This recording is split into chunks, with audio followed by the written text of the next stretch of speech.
आज सकाळपासूनच तुझ्या भेटीची मनाला ओढ लागलेली.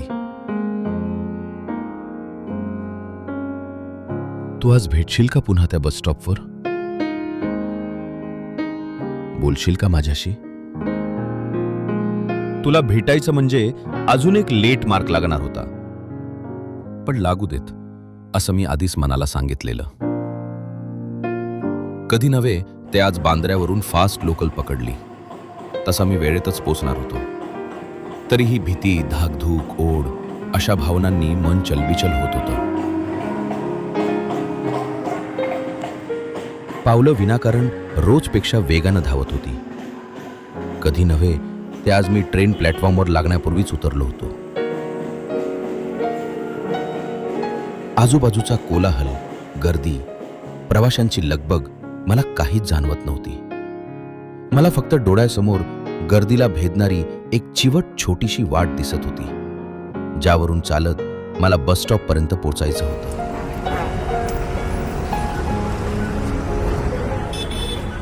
तुझ्या नेहमीच्या बसच्या तब्बल 20 मिनिटं आधीच मी पोचलो होतो. मधल्या काळात 2 बस येऊन गेल्या. तुझी नेहमीची बस यायला आता 2 मिनिटंच राहिली होती. मी अतिशय अस्वस्थ झालो होतो. तू अजून येत का नाहीयेस? तू सुट्टीवर तर नाहीस ना? तू नाही आलीस तर मला आधीच खूप उशीर झालेला. हे विचारांचं चक्र सुरू असताना अचानक बस आली. क्षणाक्षणाला माझी अस्वस्थता वाढत होती. शेवटी मी अजून थोडा वेळ थांबून तू येशील ह्या आशेने बसला जाऊ दिलं. पुढची बस गेली तरी तू आली नव्हती.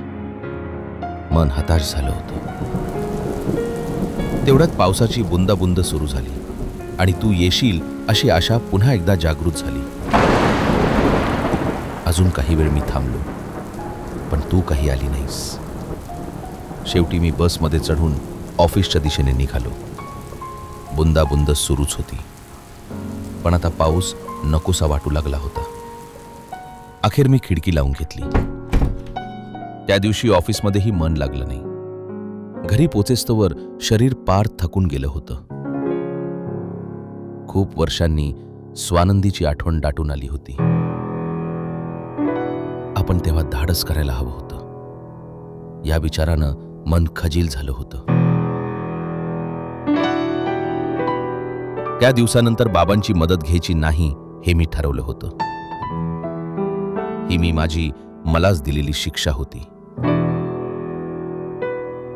मुंबईत घर घेणं आज शक्य नव्हतं, पण एक समाधान होतं की माझ्या बेडरूममध्ये मला माझा एक कोपरा मिळाला होता, जिथे मी माझी सिगरेट शिलगावून तासन तास अगदी निवांत बसू शकेल.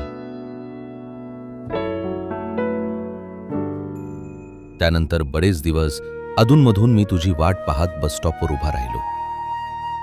वीकेंडला तासन तास बँडस्टँडला जाऊन बसू लागलो. एव्हाना पावसानं दडी मारली होती. 15 दिवस साधी रेप रिपई झाली नाही. सूर्य आग ओकू लागलेला. ह्युमिडिटीमुळे अंगातून घामाच्या धारा वाहू लागलेल्या.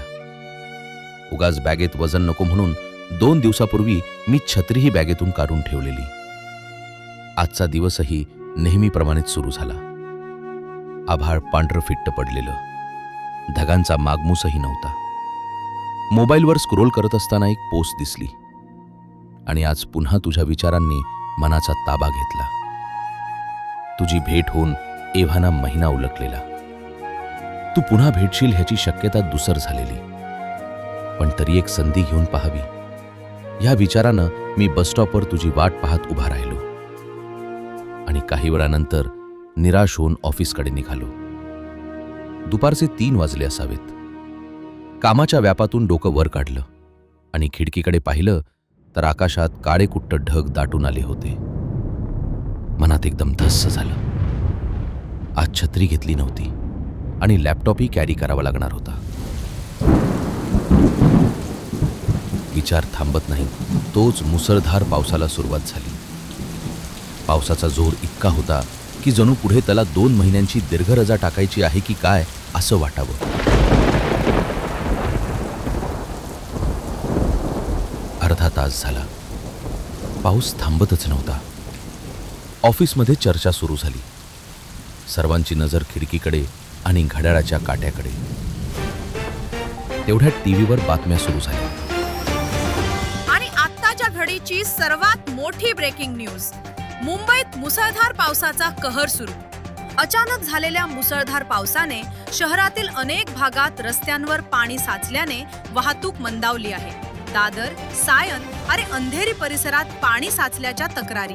नागरिकांनी अत्यावश्यक कामाशिवाय घराबाहेर पडू नये, प्रशासनाचे आवाहन.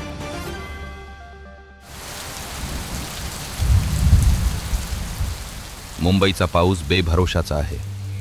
तो जितक्या वेगात रौद्र स्वरूप धारण करतो तितक्याच वेगात तो नाहीसा होतो. 8 वर्षात आता इतकं तर कळलं होतं, पण आज तसं झालं नाही. पावसाचा जोर काही कमी होईना. अखेर एचआरनं मॅनेजमेंटशी चर्चा करून लवकर जाण्याची मुभा दिली होती. खूप प्रयत्नांनी आम्ही चर्चगेट स्टेशनला पोचलो. नाना कसरती करून ट्रेनमध्ये चढलो. एव्हाना पावसाचा जोर अधिकच वाढलेला. लोअर परेलला ट्रेन थांबली. 10 मिनिटं कसलीच अनाउन्समेंट नाही. सर्वच जण वैतागले होते.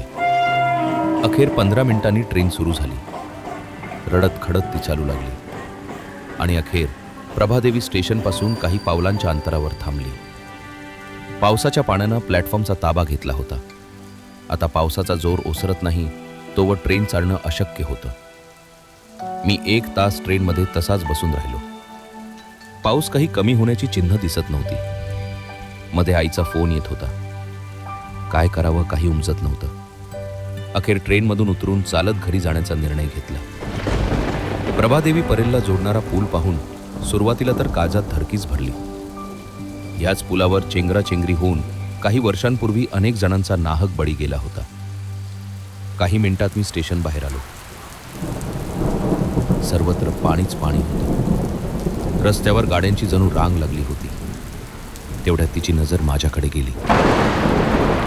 हॅलो. ती मला हाक मारत होती, पण तिला माझं नाव माहीत नव्हतं. अरे ए. त्या गोंगाटात मलाही काही ऐकू येत नव्हतं. अरे WTC. शेवटी तिचे ते शब्द कानावर पडले. अरे WTC. आवाजही थोडा परिचयाचा वाटला. हॅलो. मी इकडे तिकडे पाहिलं. इकडे बाब इकडे. ती एका कारमध्ये बसली होती. मला हाक मारत होती. अरे ए. मी तिच्या दिशेनं वळलो. आता पावसाचा जोर अधिकच वाढला होता. मी कारजवळ पोचलो. तिने मला दरवाजा उघडण्याची खूण केली. मी दरवाजा उघडला. तिच्या म्हणजे ड्रायव्हरच्या शेजारच्या सीटवर बसलो.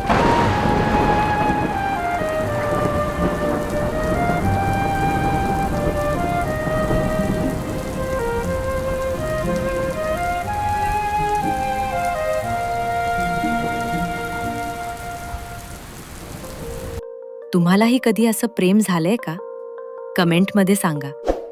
आणि वगैरे वगैरेला सबस्क्राईब करायला विसरू नका.